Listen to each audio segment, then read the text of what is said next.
Zainal Hazan, icon untuk Muslim Volunteer Malaysia, and today we are so happy and honoured to have Brother Muaz here. Going to share a lot more. Yang akan berkongsi dengan kita sebenarnya lebih lagi. Mungkin ada yang kita tahu, mungkin kita tak tahu, ataupun kita macam 50-50 what's going on sekarang di negara saudara kita, iaitu di Palestin. Hai, apa khabar? Apa khabar? Faham tak apa khabar? Baik, baik. Okay. Sikit-sikit bahasa Melayu. Boleh sikit-sikit bahasa Melayu. So maybe we're going to start about you introducing yourself. Berapa lama duduk kat sini? What are you doing here? And seterusnya as your background first. Okay, my name is Muaz Siam. I'm originally from Palestine, Gaza Strip. The region that's been attacked nowadays from Israel occupation. I'm here in Malaysia since 2019. I'm done with my masters, and now I'm going to do my PhD also. I'm affiliated to 2 NGOs here in Malaysia regarding the Palestinian issue, helping the Palestinian community and also advocating for Palestine. The first one is Palestinian Cultural Organization Malaysia, PECOM, which is more of advocacy NGO, spreading awareness about Palestine and communicating and advocating all levels of Malaysian society, from political level to NGO level, also to public level. Maybe you can share a little bit about what is al-Quds and why is it important for all the Muslims to know? It's very important not only for Palestinians to know, but also for the whole Ummah, the Muslim Ummah, to know what is happening in Palestine, to educate themselves well about what is the whole issue of occupation, reflecting the Muslim Ummah, because the knowledge is a weapon in our war or in our conflict, in our resistance against this occupation. Without knowledge, we will be fighting for nothing. We will be lost. So we have to arm ourselves with knowledge about why are we resisting, why are we supposed to support the Palestinian. This comes from religion perspective. So it's not only a fight for a piece of land. This piece of land has a meaning, a fundamental meaning in our religion, in our Quran, the noble Quran that's been recited by all the Muslims around the world. This war is not only Palestinian-Israeli war. The Israeli occupation is launching war against all the rights of the Muslims. They are denying the Islamic identity in Palestine. Now we are witnessing, so far they bombed 7 mosques, 7 masjids inside Gaza, on top of the head of the worshippers who were praying. So this is not about Palestine. This is a war against Muslims, against any appearance of Islam. And we see clearly, last 2 days, America has been involved extremely in this war against the Palestinian people. They've been saying it clearly. We are not supporting Israel only. Now this war is our war too. So that's puts a huge responsibility on our Muslim Ummah to take a stand, clear stand, in not only supporting the Palestinian, to consider themselves as partner in this major war against Islam and against Muslim brothers in Palestine. So if we see some of us on social media, sometimes I saw some, I don't pick side. I'm not here nor there. I just want peace. I don't support war and whatnot, right? So maybe they don't understand the jihad behind it, or why the war even started like this couple of days. But we could actually, the war, or the jihad has been since forever, 70 years over, right? Yeah. Maybe you can explain a little bit for the people like in the middle. I'm not supporting either Palestine or Israel. I just want peace. What do you think about that? For my point of view, if you see a war or aggression between an occupation and occupied people, and you after that choose to stay neutral, in a way or another, you are supporting the occupation. You are not neutral anymore. So being silent in this clear aggression against the innocent and civilian people in Palestine and Gaza, it's not neutral. It's not considered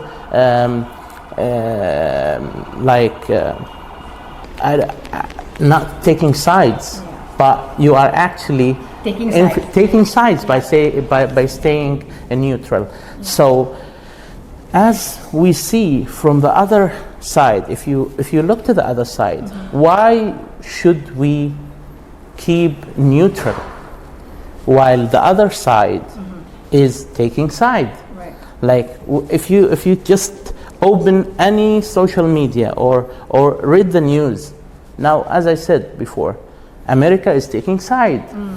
Whole European Union is taking side. And why is it the Muslim Ummah should be neutral in this? So when you say, I would love to be neutral, I don't want to involve in politics, it is complicated, no, you are letting your brothers down. You are failing them. So you are disappointing them in a way or another. You are lifting them alone to the strikes, to die alone. So this is not what our religion asked us to do. Right. Our religion asked us to do, if you see innocents are being targeted or are being attacked, you should support them. Right. You should uplift them. You should back them, not to stay neutral. So for the Muslim Ummah, for our brothers in Malaysia, this is not an unclear image to be explained. If you just look at it with open and clear mind, you will see directly, you will know who's the victim and who's the victimizer, who has the largest weaponry machine in the whole world, maybe in the Middle East at least, killing now, committing genocides against the people, wiping whole neighborhoods. It's a collective punishment. So in seeing, after seeing all of this, to step back and to say I'm staying neutral, this is something none of us should face. The Palestinian people are looking up, and to say I'm staying neutral. This is something none of us should face. The Palestinian people are looking up for the support, for the back, for the even for their Muslim Ummah to defend them against this. We see that the largest or the strongest superpower in the world, America, is deploying soldiers, is sending military ships, is aiding. Just a few days ago, I read that they sent $8 billion military aid for Israel to continue killing the Palestinians and to finish the Gaza problem. So if you cannot or you don't have an equal reaction from the other side, that's failing them. You're not helping. You're not helping. And don't think that Israel is only targeting Palestinians. Don't think that Israel's war is against Palestine. This is not my war. No. This is your war, because Israel won't hesitate to attack. Nowadays, in this recent war, Israel is bombing in Syria. Israel is bombing in Lebanon. Israel is bombing in Iraq. Israel committed, Mossad, for example, committed some crimes here, assassination inside Malaysia, and they won't hesitate to threaten all the Muslims all over the world. So it's a matter of time. yeah. Yeah, so we just need to bersatu padu. We need to be together. But at the end of the day, it's like what you said earlier. It's all about knowledge. Yeah. If you don't understand something, kita kena research, kita kena kaji, kita kena tahu. And how can we be part of this as part of our own jihad? And maybe our own small way here. Maybe we don't need to go there and go take guns and start doing things. But we can help by staying here. If I may continue about history a little bit about Masjid al-Aqsa. In Syria, how many times has Muslim won the battles in Palestine? The Muslim, and if you look at the timeline of history, Masjid al-Aqsa has been always the title of battles. Masjid al-Aqsa has been always the turning point of the whole battles between Muslims and their enemies. So this comes to the recent future and confirming my idea that even this war, that the reason erupted this war is Masjid al-Aqsa again. So if you attack Masjid al-Aqsa on daily basis, now we have huge and many tunnels underneath the Masjid al-Aqsa. Netanyahu and the extremist far-right Israeli government nowadays, they are saying it clearly on air, on media, on public. They are saying we're going to demolish Masjid al-Aqsa to build our so-called temple. So didn't you get it? Like this is a war or aggression or a conflict between right and false. This has been the target for the Israelis and the Zionists all the time. They are targeting Masjid al-Aqsa. They want to control the Masjid al-Aqsa because simply if you look at the history and study the history, there is a huge rule and clear rule. Whoever controls Masjid al-Aqsa controls the world. We can see the Khalifa, the Khilafat, the empires, they didn't reach the highest power till they occupy or control Masjid al-Aqsa. So this is a war between who controls the war. Now the Israelis control Masjid al-Aqsa. They deny Palestinians to enter. They change the realities.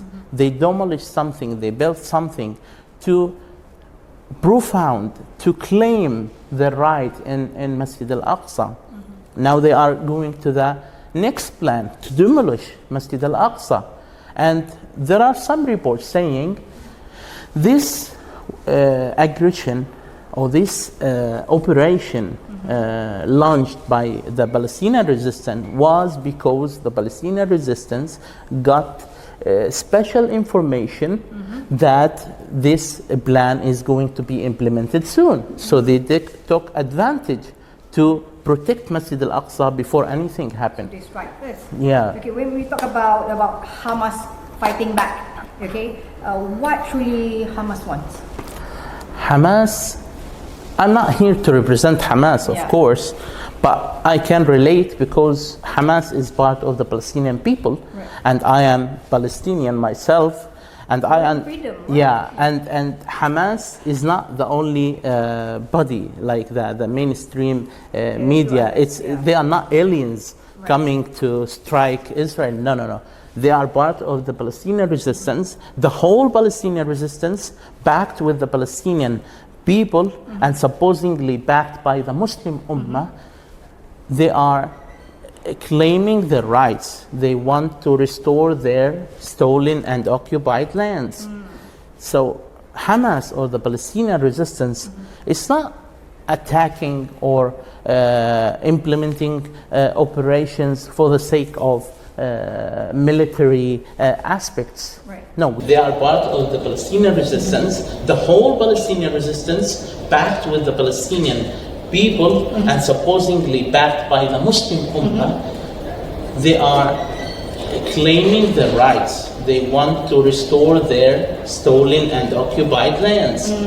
So Hamas, or the Palestinian resistance, is not attacking or implementing operations for the sake of military aspects. Right. No, we are fighting, we are resisting to get our occupied lands. We've been under aggression, we've been under occupation for more than 75 years. Right. What are you expecting us to do? Right. To take it and be quiet? You are pushing us to the limit that we cannot take it anymore. You are kidnapping our prisoners. They are suffering from medical negligence in the Israeli prisons. They have been being denied family visits. They've been dying slowly from cancer and deadly disease without any medication provided. And they are denied freedom, of course.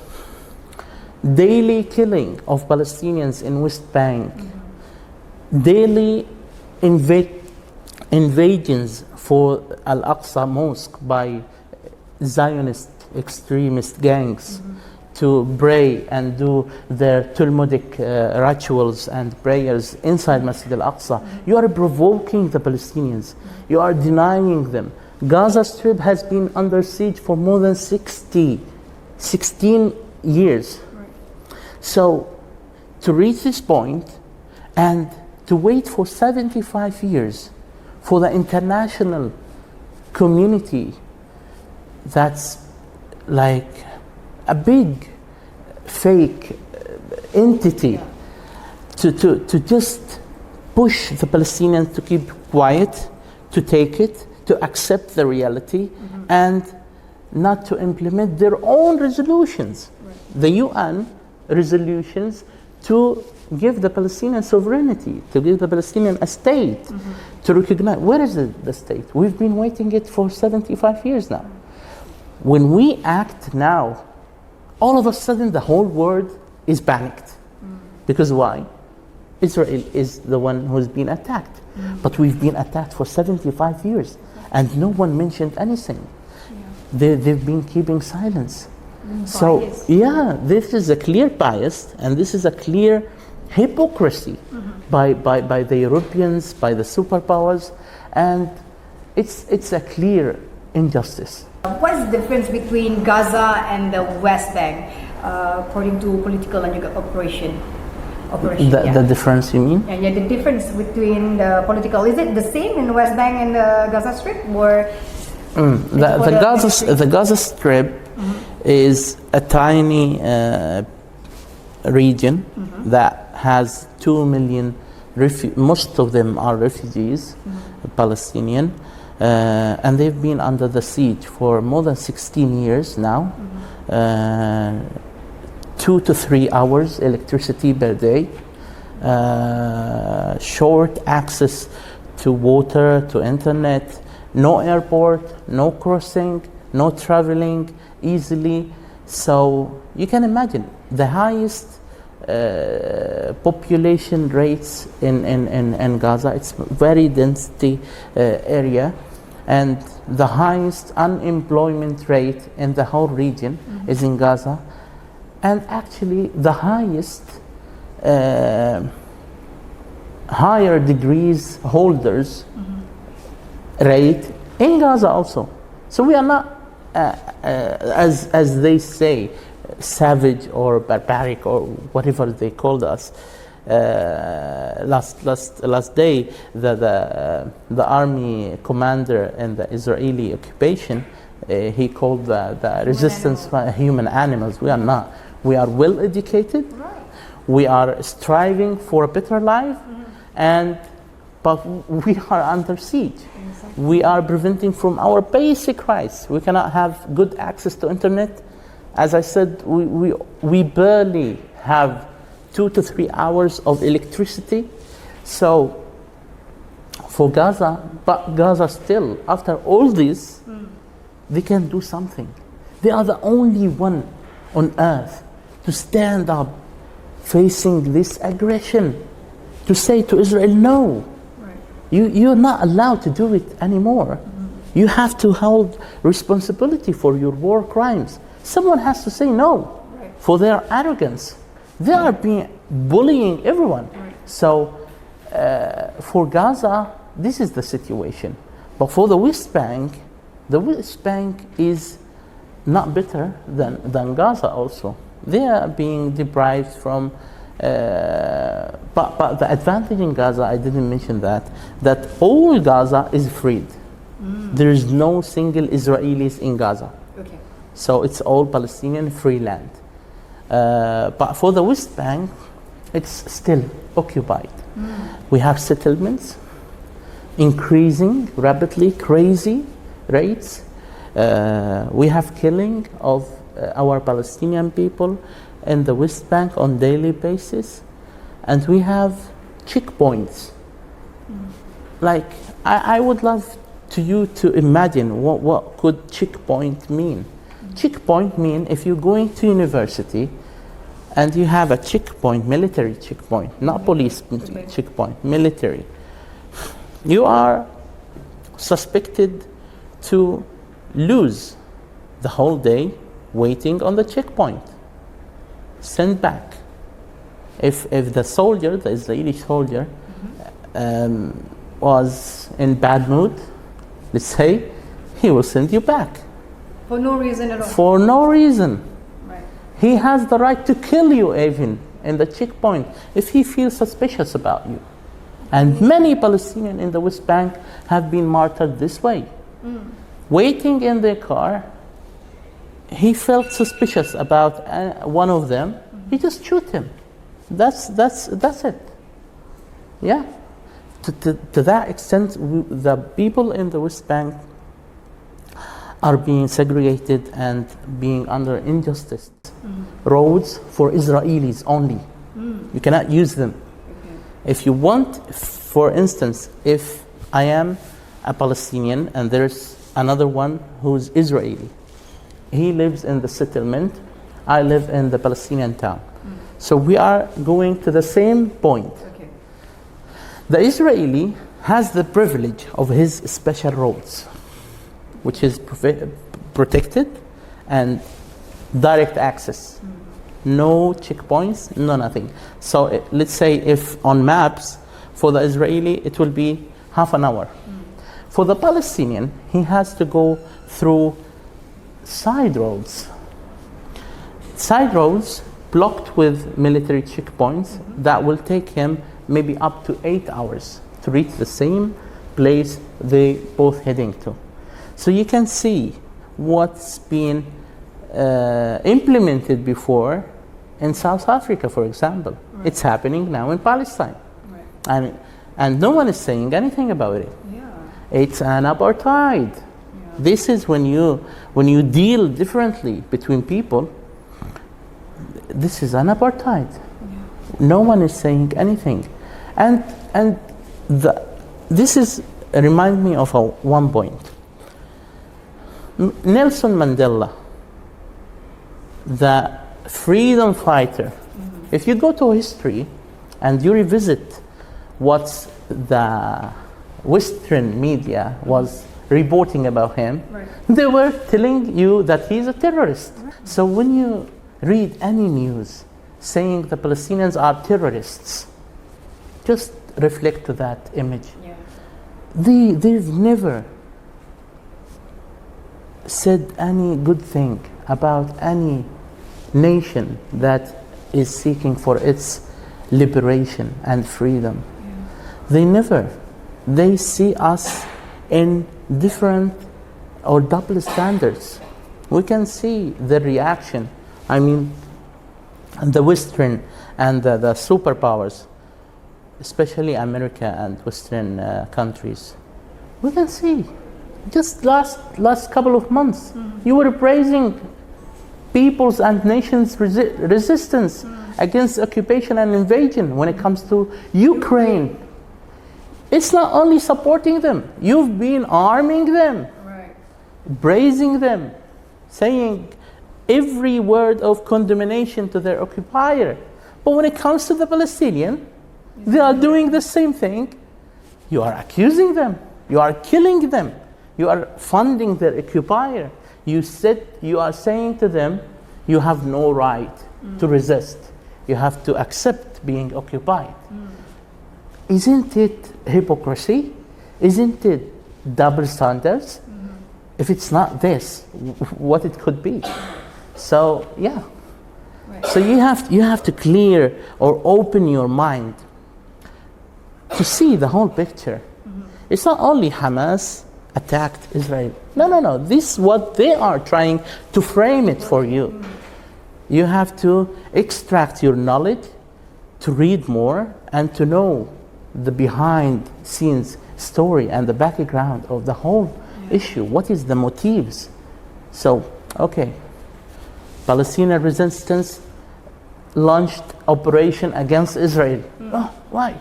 Why are they? Okay, they are bringing problems for themselves. They are weak, they are strong. How are you going to fight them? Okay, this is the tiny and the narrow-minded story. Look at the background and you will understand why are they doing this. Why are they being pushed to do this? And you will understand. Yeah. Who is Sheikh Ahmad Yassin? Who is Sheikh Ahmad Yassin? Sheikh Ahmad Yassin is considered one of the most influential figures in the history of the Palestinians' resistance, in the history of Palestine as a nation. He was a crippled man. He was a man handicapped. He couldn't walk by himself, but yet he can make the people walk. He can make the nation stand up. He cannot stand himself, but he made, he is so influential, he was so influential, and he expected this to happen. Like more than 20 years. He expected this to happen. He said Israel will not last for long. I'm expecting Israel, I'm quoting him, he expected Israel to finish. There will be no Israel by 2027. The interviewer asked him, why are you saying this? When was this? When was the interview then? It was, I think, more than 15 years ago. Okay. Yeah. He was alive at that time. And Al Jazeera, Arabic, did an interview with him, asking him about his views, and because he has been the headline for everyone in the world at that time. How could a crippled man, a handicapped man, to uprise a revolution? He couldn't help himself. How could he encourage a whole nation to fight? So that was something unbelievable at that time. But he was well educated. That's what we are asking now for Muslims, to be well educated, because education will make difference, will make the change. He was well educated. He was a good speaker, and he has the faith, the solid faith, the belief in his God, Allah, and in his religion promises. He was reading Quran not as anyone else.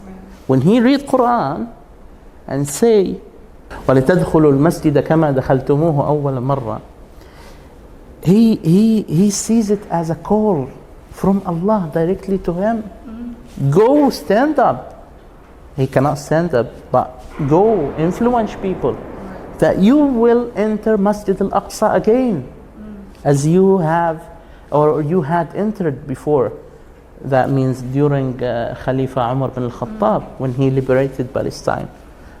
So this man is a study case by him. I invite all my Malaysian friends, all my Muslim brothers, to go and look to his biography, to go and study some of his lifetime history. He was exceptional. So this man led the Palestinian people in the first Intifada.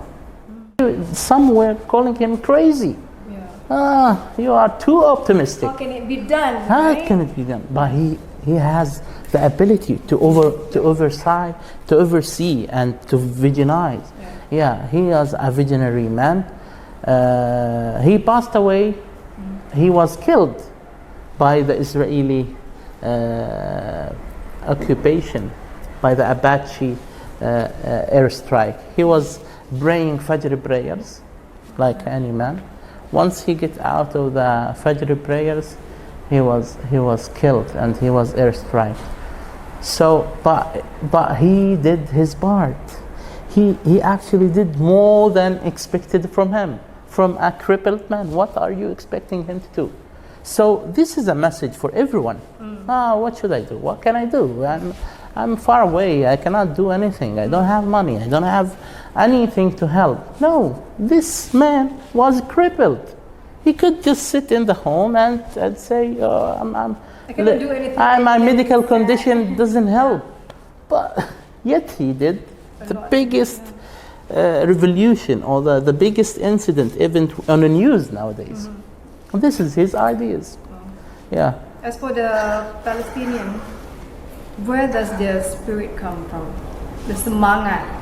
I mean, if I watch the videos of a mother looking for their kids, what happened to them?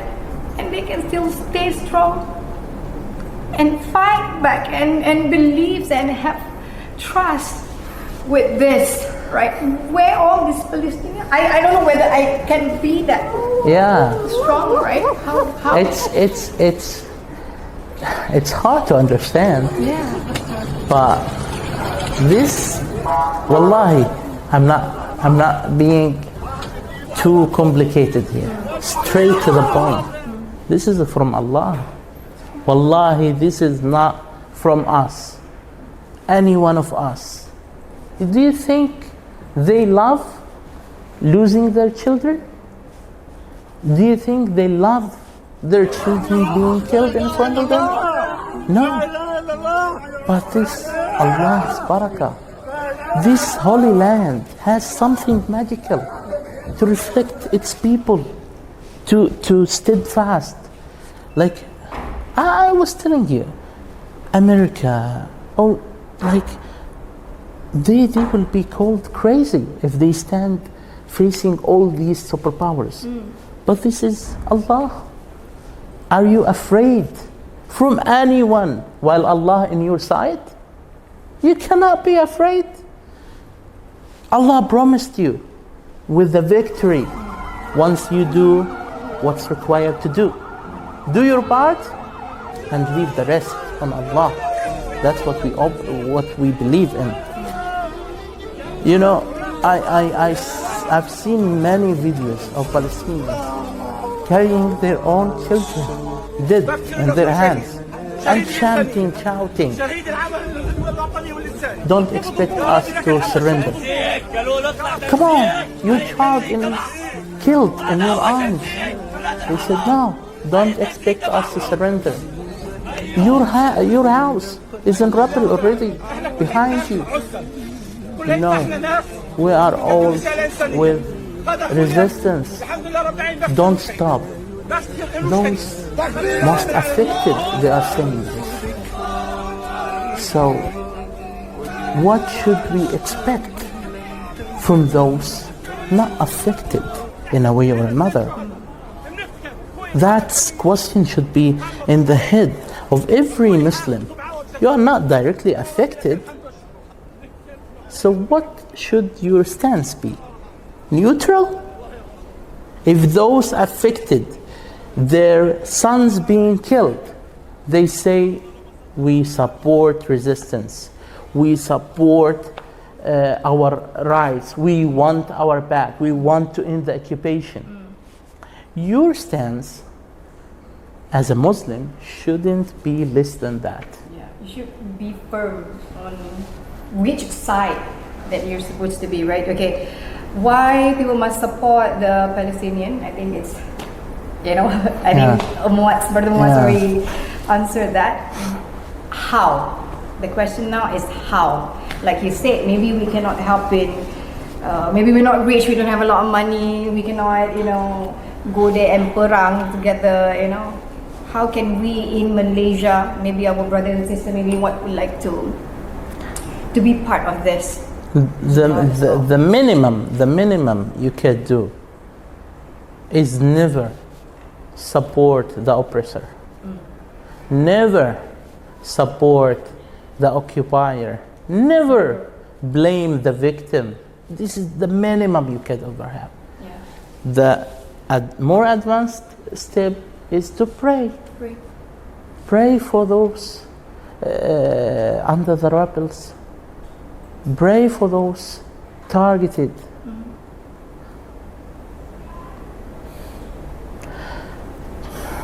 Don't let them down.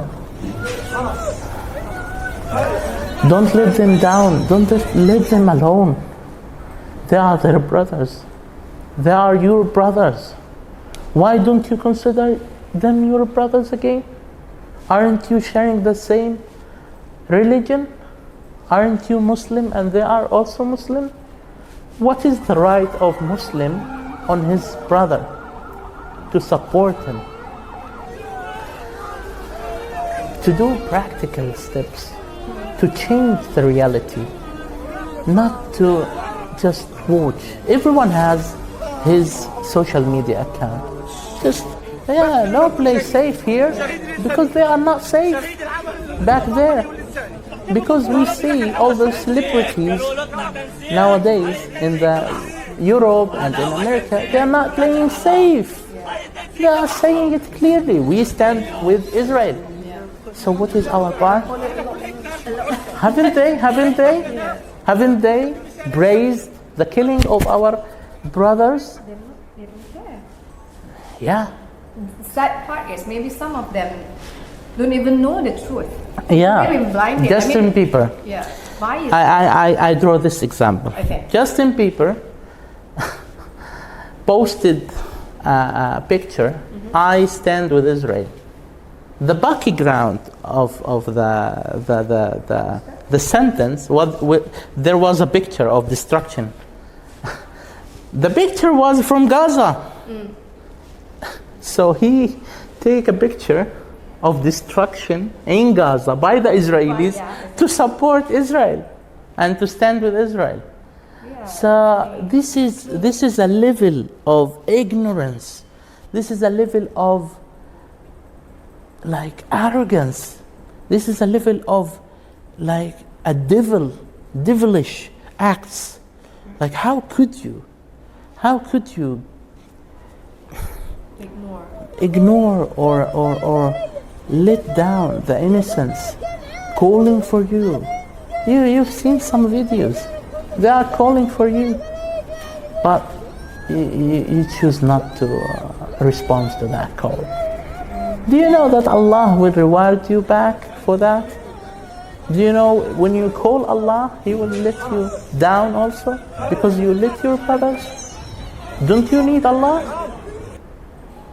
I'm curious. I think yesterday I was thinking, I cannot understand a Muslim who lets or he accepts his other brothers to be killed without taking any action, without even praying for Allah to protect them.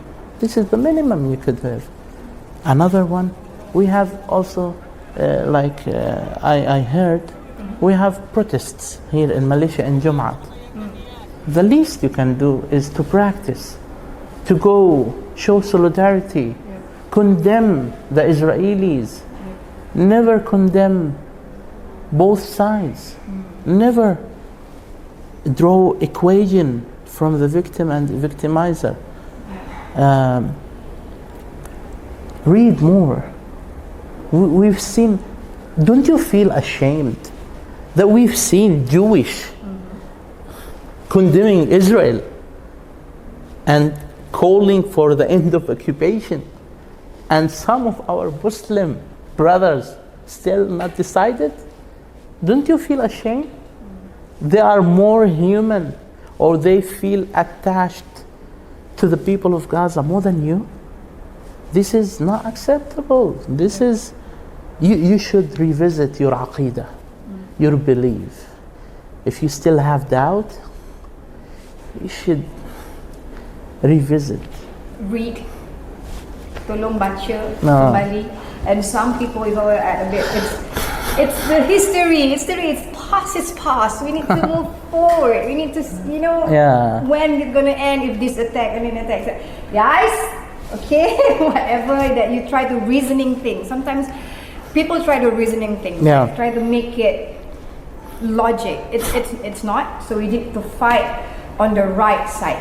Yes. Okay? Tolong buat as little as possible, but do something. Pray for our brothers and sisters.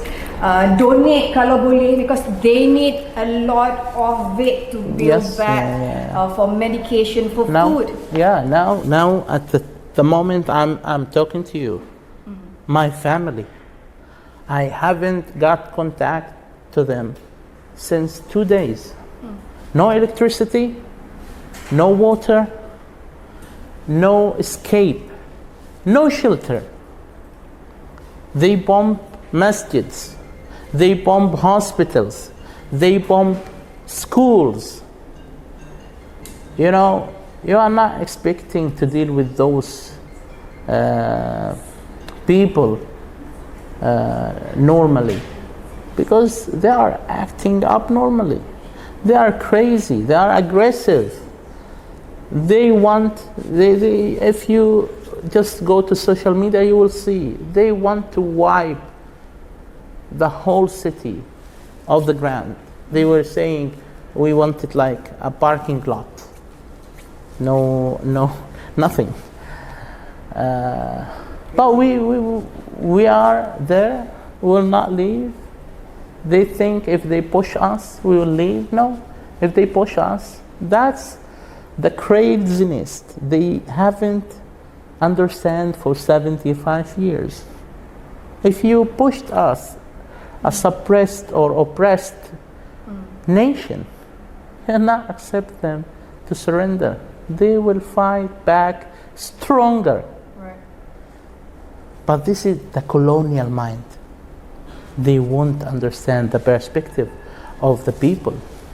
They won't. Malaysia has been under colonialism.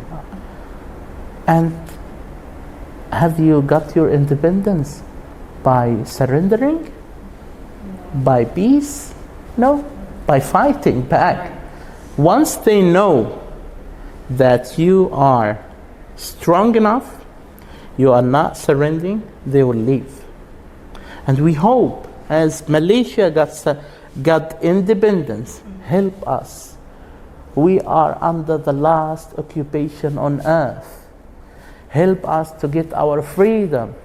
We want to get our freedom. We want to end the occupation. It's the last occupation on earth. We are in the 20th century. This is not acceptable. Someone should say no. We start by ourselves, and we expect the whole world, the whole free world, including Muslim Ummah, to follow us, to back us. Because the right is very clear. Al-Haqqu ablaj. The right is very clear. It's your glass that makes you don't see it. But if you lift those blackened glasses, you will see it clearly. Don't say I'm confused. I don't know who has the right. No. You just with pure heart, with clear mind, you will be able to see who's victim there and who's the victimizer. All right. Thank you so much. Thank you. For sharing today. I think a lot of us learn new things and then maybe strengthen our belief more on which side. If you like still deciding, hello, apa tu? Thank you so much, and we hope this will end as soon as possible. Inshallah. For the victory for all the Palestinian and Inshallah. all the Ummah. Inshallah. Inshallah. So sama-sama kita doa guys, and all the best. We Thank you. shall keep in touch. Inshallah. From time to time. Thank you. Please make dua for our families, for Palestinian brothers. Contribute in any way possible. Right. You have. I'm not here to lecture you about how you should react. You should be. You should know better than me. With anything you can do, prayer won't cost you anything. If you have ability to contribute, go contribute. You have NGOs here implementing some projects in Gaza. Go fund them. Go practice in the protests that's been called in Malaysia. Show solidarity for the Palestinian. Say it clear and loud that we are supporting the Palestinians. We want this occupation to end for God. And yeah, we wish to see you safe and sound as much as we wish to see our people safe and sound. So take care, and may Allah bless you, and may Allah protect our people in Palestine. Thank you so much. Thank you. Thank you so much. Talking about how we were suffering, how we couldn't live in peace. But now, we can't live in peace either. We are suffering even more. Me, a 13-year-old child, talking and asking for water, talking and asking for food. How am I supposed to live a life? I'm a child like every other child. People tell me my tears are gold. But I cry and I don't see anything. What am I supposed to do? I'm asking for help.